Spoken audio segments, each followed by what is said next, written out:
चिंता बढ़ाऊछि मुख्य रास्ता कड़े थिबा विद्युत ट्रांसफॉर्म। दीर्घ दिन धरी अभियोग होई आसुथिले मध्य एथिप्रति खंडपड़ा टीपीसीओडीएल विभाग आदौ दृष्टि देउनाही। फଳରେ केतेबेले जे अघटन घटिपारे ताहा कहिहब नाही।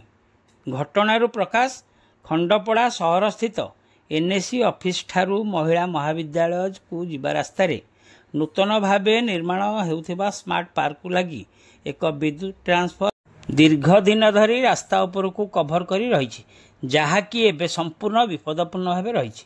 एहार परिसर लटिलुटारे परिपूर्ण होइथिबा बेले एहा मध्यकू स्थानीय लोके तथा पिलामाने अनेक समय प्रवेश करुछन्ति, जहाद्वारा कि कौनसी मुहूर्त रे किछि भी अघटन घटिपारे। एहार चतुर्पार्श्व ग्रिल लगा जाइथिले मध्य एही ग्रिल ताला पड़ू नथिबारु एपरि दृश्य देखिବାକୁ मिलिछि। अपरपक्षरे एही ट्रांसफॉर्मटी रास्ता को माड़ी आसीथिबारु एही रास्तारे यातायात करुथिबा गाड़ी मोटर पई मध्य बाधा सृष्टि होछि। एथिपई स्थानीय बासिंदा मानक पक्षरु अनेक थर अभियोग होउथिले मध्य टीपीसीओडीएल विभाग आदौ कर्णपात करूनाही।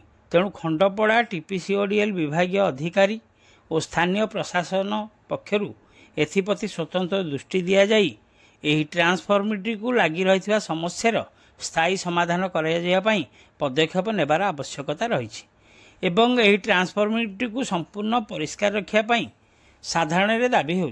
तेबे देखिबाकू बाकी रहिला एहिठारे विपदपूर्ण भाव रही विद्युत ट्रांसफॉर्मटी प्रति स्थानीय टीपीसीओडीएल विभाग पक्षरु आगामी दिन में कि पदक्षेप निया जाउछि।